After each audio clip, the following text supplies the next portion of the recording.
Welcome to Work Unscripted. I'm your host, Marlo Lyons. I'm here to toss aside the corporate scripts for unfiltered truths.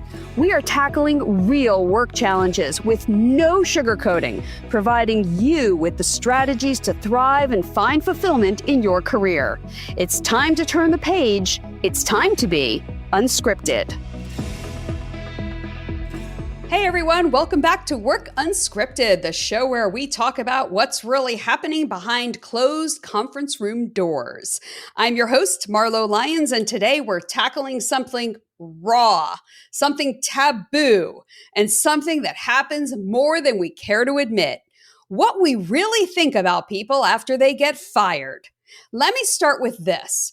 Someone getting fired doesn't always mean they were bad at their job. Sometimes it means they were different.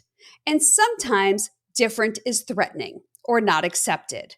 When someone gets fired, it creates this cultural moment at work, an awkward silence, a flurry of Slack messages, whispered postmortems by the coffee machine.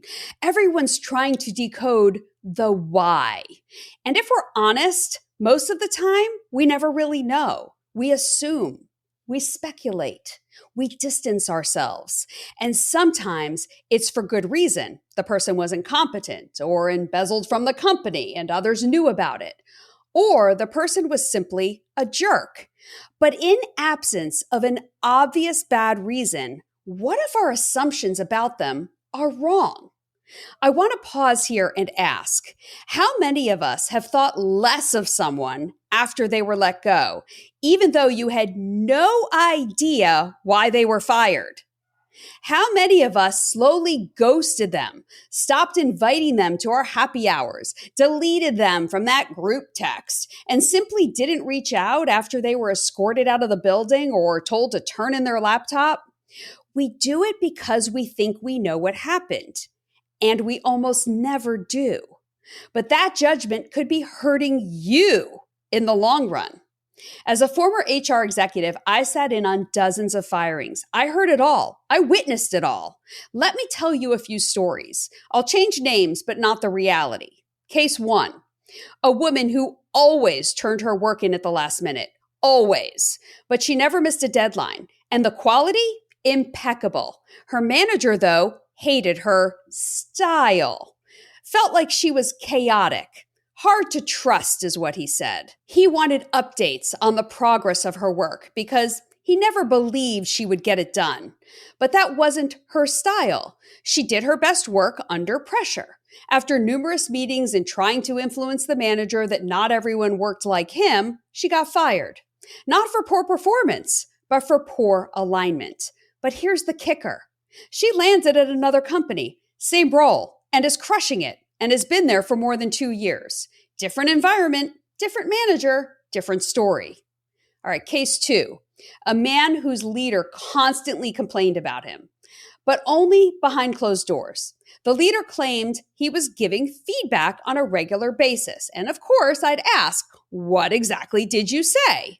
Then I'd meet with the employee here and there, and the employee would tell me a completely different interpretation of what was said or not said.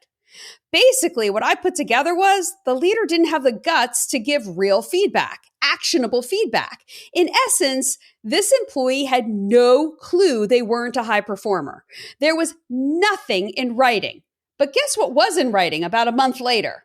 A performance improvement plan, a PIP, that was so vague you couldn't coach a dog with it.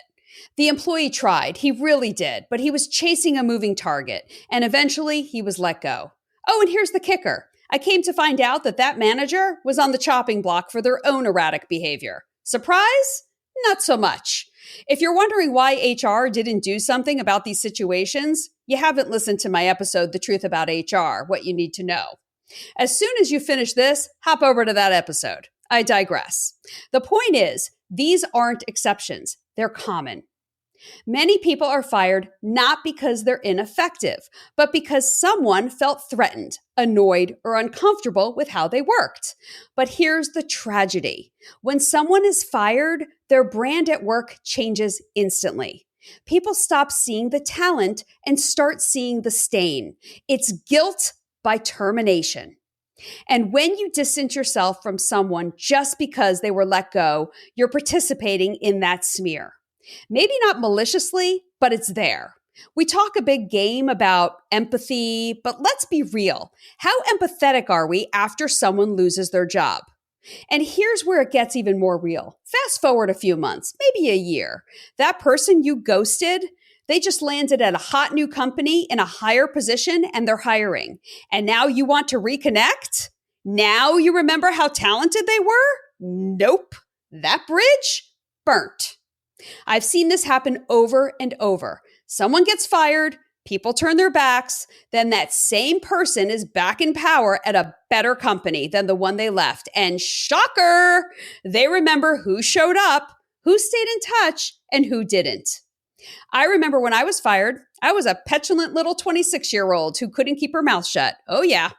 Some people maybe didn't want to keep in touch. That is absolutely fair. But those who did, I am still close friends with to this day. Those who didn't reach out, I remember a few reached out when I landed in a bigger TV news market asking if I could put in a good word for them. No. You can't fake loyalty or relationships retroactively. So here's what I want to challenge you to do. Decide for yourself who someone is. Think about how they showed up before the firing. Were they dependable, creative, passionate, effective? Don't let whispers or office politics color your perception. Ask yourself, if I had to work with them again, would I? Because often the answer is yes, if you strip away the story others told you to believe. So here's the takeaway.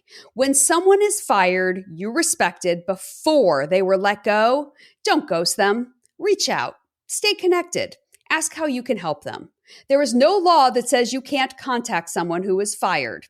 I know. It's awkward, and you don't know the protocol. So let me be clear. The protocol is be human, period. Above all, trust your own eyes over someone else's narrative. You never know when that fired colleague is going to be the next person holding the keys to your future.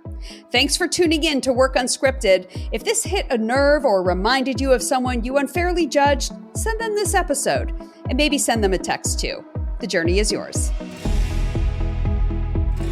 Work Unscripted is produced and edited in partnership with the team at Palm Tree Podco and 21 Digby.